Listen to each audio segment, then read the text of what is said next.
Era una mañana fría de otoño en Nueva York, y el campus de la Universidad de Columbia latía con un tipo diferente de energía.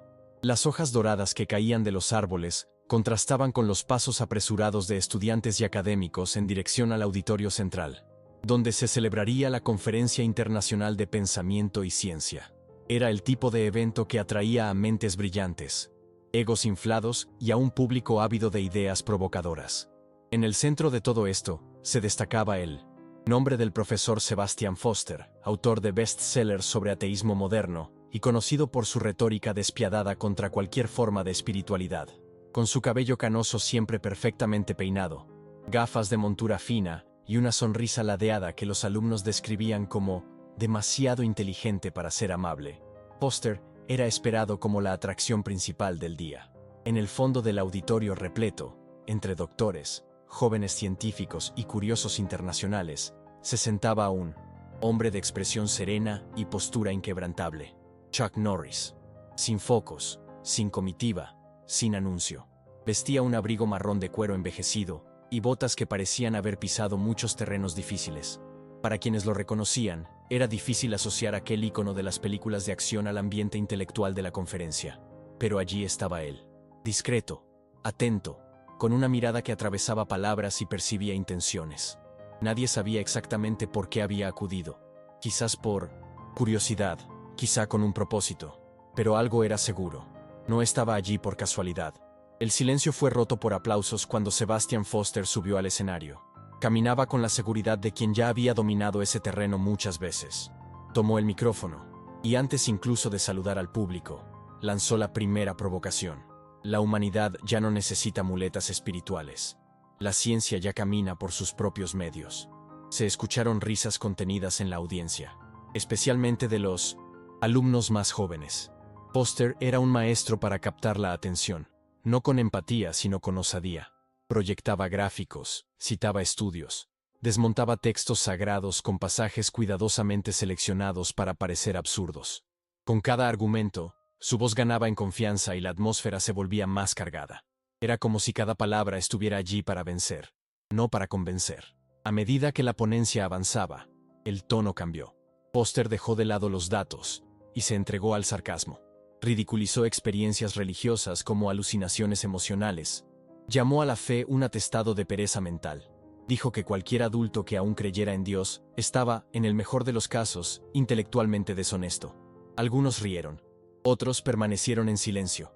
Pero allí, en el fondo, Chuck Norris se mantenía inmóvil. Sus ojos estaban fijos en el ponente, no con ira, sino con una especie de paciencia silenciosa, la misma que se ve en alguien que espera el momento exacto para actuar.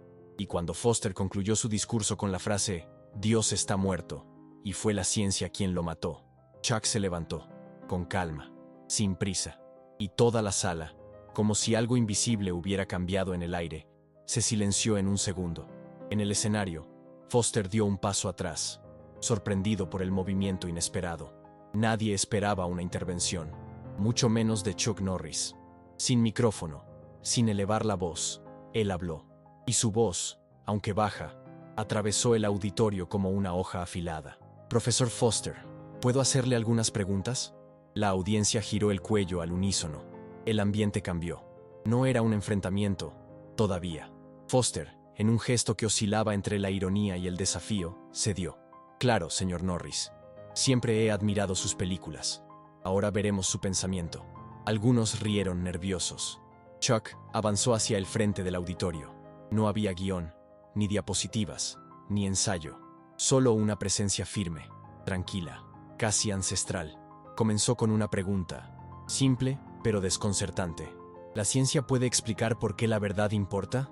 Foster intentó reír, pero algo en su rostro delataba una leve vacilación. Bueno, la búsqueda de la verdad es una convención útil. Pero Chuck lo interrumpió, de forma amable pero directa. Si es solo una convención, ¿por qué confiamos en ella por encima de todo? ¿Quién define el valor de la verdad? El público guardó silencio. Era como si esa pregunta hubiera abierto una grieta en el suelo sólido del razonamiento lógico. Y además, continuó Chuck, la conciencia, ese yo que observa, piensa y decide, es algo que ninguna ecuación ha aislado. Si somos solo materia, ¿por qué algo en nuestro interior se resiste al mal, incluso cuando no hay castigo. Foster cruzó los brazos. No esperaba filosofía, pero aquello no era solo filosofía. Era una verdad cruda, proveniente de alguien que no necesitaba probar que sabía. Solo sabía. Chuck no alzaba la voz, pero cada frase que pronunciaba parecía martillar suavemente las certezas de muchos allí. La ciencia es maravillosa. Salva vidas, construye puentes, nos lleva a las estrellas. Pero ella mide, observa, prueba, no ama, no perdona, no sueña.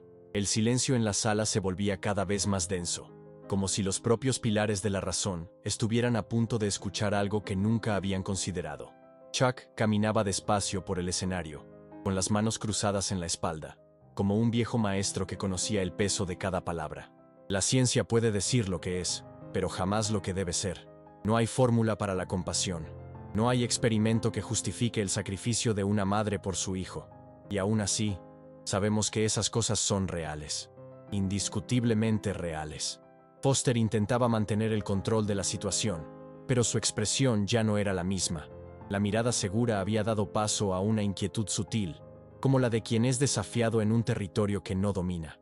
Señor Norris, dijo, con un leve tono de burla contenida. Eso suena bonito, pero no estamos hablando de poesía. Chuck sonrió. Yo tampoco.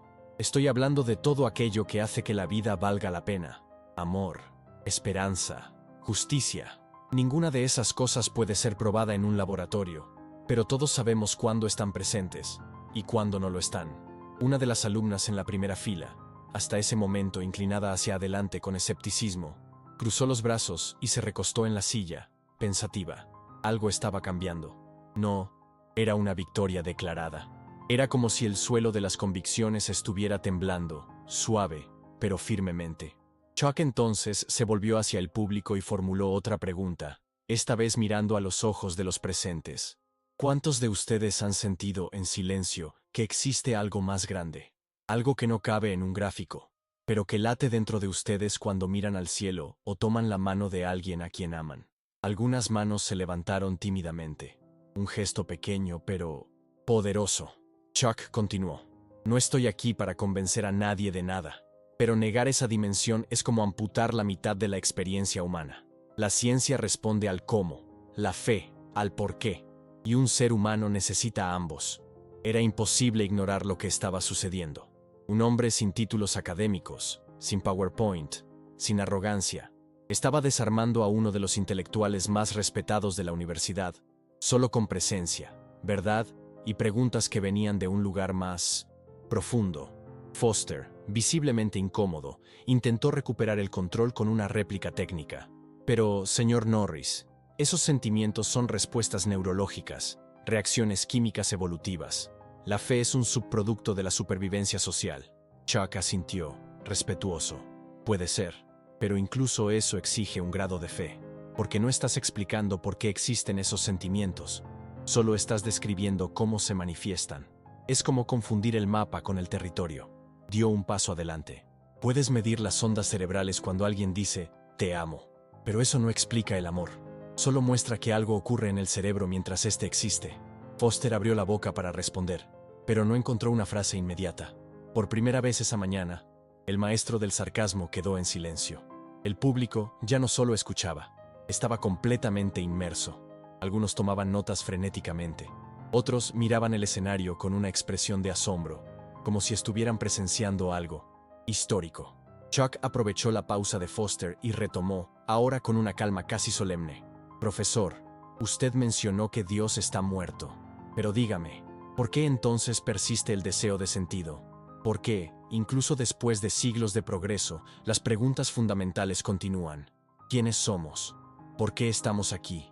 ¿Qué ocurre después de la muerte? La ciencia no mató esas preguntas. Simplemente se quedó en silencio ante ellas. El sonido de la respiración colectiva llenaba la sala. Era como si cada palabra de Chuck revelara un espacio de silencio que muchos ni sabían que cargaban. Sebastian Foster cruzó los brazos, respirando hondo, como intentando reordenar sus propios argumentos. Pero Chuck no esperaba un enfrentamiento. No era ese el juego. Él quería, sobre todo, abrir una brecha. Usted es un hombre inteligente, profesor. Y por eso mismo, Debería saber que todo sistema de pensamiento tiene sus límites, incluso el suyo. La humildad de reconocer esos límites no es debilidad, es sabiduría. Al oír eso, Foster bajó la mirada por un breve instante. La audiencia captó el gesto. No era derrota, sino el comienzo de algo raro en ese ambiente. Introspección. El peso del momento no provenía de una humillación pública, sino de la posibilidad real de que incluso un gran nombre pudiera ser tocado por algo más grande que él. Chuck entonces volvió a dirigirse al público. La verdadera libertad intelectual no reside en rechazar la fe por ser antigua, ni en aceptar la ciencia por ser moderna. Reside en poder considerar ambas sin miedo, sin vergüenza y sin arrogancia. Sus ojos recorrieron lentamente cada rincón del auditorio. Lo que vemos hoy no es una lucha entre fe y razón, es un llamado a la integración, a la valentía de aceptar que no todo lo verdadero puede ser medido, y que, a veces, aquello que no puede ser probado es justamente lo que más nos transforma. Un joven en el fondo de la sala bajó su celular, olvidando por un momento la grabación. Solo quería escuchar, solo quería entender. Y allí, en esa pausa entre una frase y otra, había algo sagrado, aunque nadie se atreviera a llamarlo así. Foster, ahora más callado que combativo, parecía librar un debate interno. Ese hombre sencillo frente a él no era un teólogo, ni un científico, pero hablaba con una autoridad que provenía de un lugar al que la lógica no alcanzaba. Chuck, dijo esta vez sin tono sarcástico, ¿usted realmente cree que fe y razón pueden caminar juntas? Chuck asintió, con una leve sonrisa. Lo creo, y más. Creo que se necesitan mutuamente. La fe sin razón se convierte en fanatismo. La razón sin fe se vuelve desesperación. Uno solo ve el suelo, el otro, el cielo. Pero solo quien contempla a ambos puede caminar con equilibrio. La respuesta cayó como una piedra en aguas tranquilas. Y nadie rió, ni Foster, porque ya no había nada que ridiculizar. Solo había algo nuevo brotando en el aire: respeto. Chuck dio un paso a un lado, como si abriera espacio para que el silencio hablara. Y habló.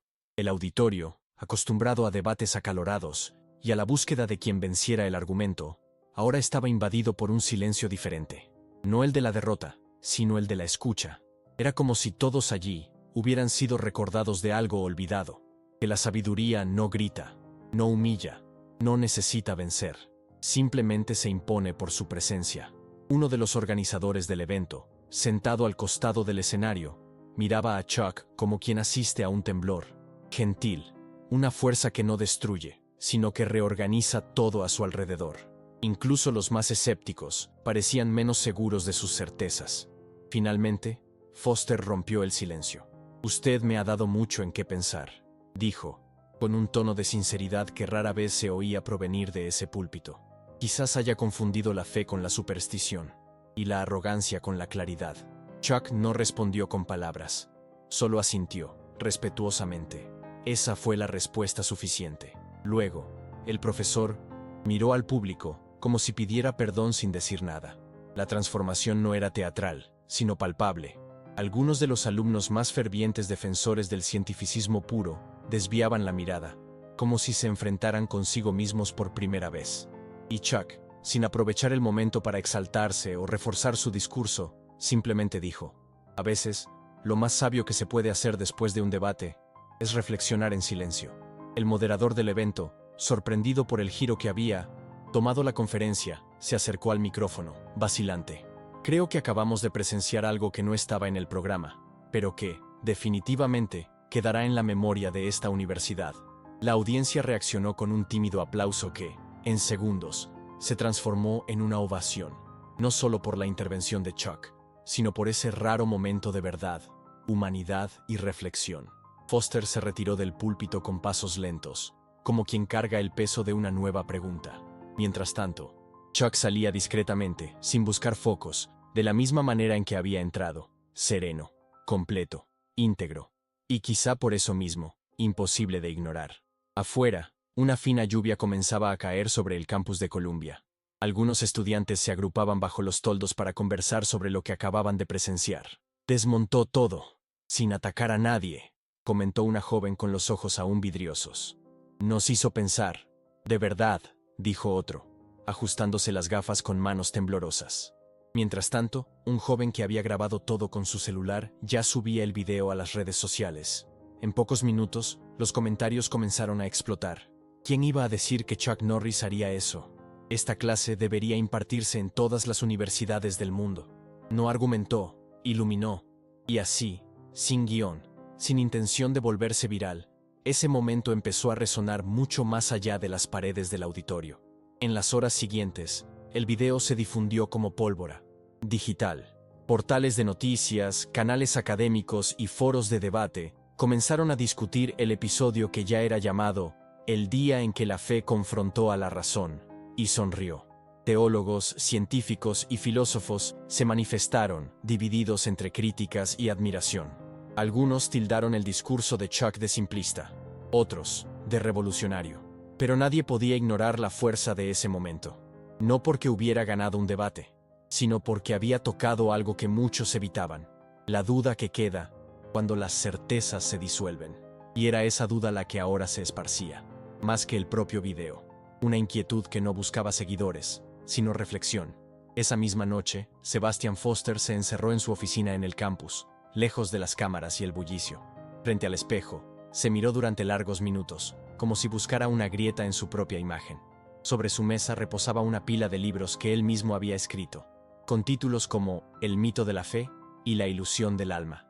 Tocó la cubierta de uno de ellos con la punta de los dedos, y por primera vez en años, sintió una duda sincera. ¿Y si estaba equivocado en todo esto? No era miedo, era humildad. Esa extraña sensación que pocos académicos se atreven a dejar entrar. Y allí, en el silencio de la noche y de la conciencia, Foster descubría que el verdadero debate no había terminado en el auditorio. Apenas estaba comenzando, dentro de él. Mientras tanto, Chuck Norris ya estaba a kilómetros de distancia, conduciendo solo, por una carretera rural en las afueras de Nueva Jersey. La radio del coche estaba apagada. La única banda sonora era el sonido del viento golpeando las ventanas y el ronroneo discreto del motor. Sus ojos estaban serenos, fijos en la carretera, pero su mente recorría otra ruta, aquella que se había cruzado con el corazón de cientos de personas en ese auditorio. No buscaba gloria ni reconocimiento, solo sabía que había hecho lo que debía hacerse, y quizás, solo quizás, había dejado allí una semilla, de esas que el tiempo riega en silencio, hasta brotar cuando menos se espera. En el asiento del pasajero reposaba una pequeña Biblia, envejecida en los bordes, con marcas de uso que contaban más que cualquier discurso. No era un símbolo de una religión ciega, sino de una fe vivida, en el dolor, en la duda, en el camino. Chuck la tocó con los dedos y sonrió, casi imperceptiblemente. No por orgullo, sino por gratitud. Sabía que, en esa sala de concreto y argumentos, algo invisible se había movido. Y eso bastaba. El resto estaba en el tiempo, en la vida, y en cada persona que, al ver ese video o recordar aquel día, se detuviera un instante a pensar, ¿y si es verdad?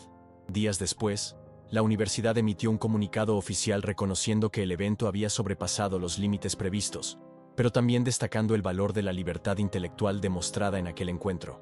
Profesores y alumnos fueron invitados a reflexionar sobre el papel de la espiritualidad en la formación del pensamiento humano, algo hasta entonces ausente en el currículo de las ciencias sociales de la institución. Chuck Norris no concedió entrevistas, no dio declaraciones, ni intentó capitalizar el momento, pero su ausencia solo aumentaba la fuerza de lo que había dejado. Porque cuando alguien habla con verdad, su voz sigue resonando incluso cuando el sonido se apaga. Y así fue como, en un solo día, sin promesas, sin espectáculo, un hombre cambió el curso de todo un ambiente con nada, más que la fuerza de su presencia, la lógica serena y una fe inquebrantable. Un enfrentamiento que no se trató de ganar un debate, sino de abrir un espacio donde la razón y la fe pudieran, por primera vez en mucho tiempo, caminar lado a lado. Y si has llegado hasta aquí, quizá también hayas sentido algo moverse dentro de ti. Quizá hayas notado que hay preguntas que merecen ser hechas, y que el silencio, a veces, dice más que 1000 palabras. Si esta historia tocó tu corazón, no olvides dejar tu like, suscribirte al canal y compartirla con alguien que necesite escuchar esto. Aquí, la verdad tiene voz, y juntos, la difundimos.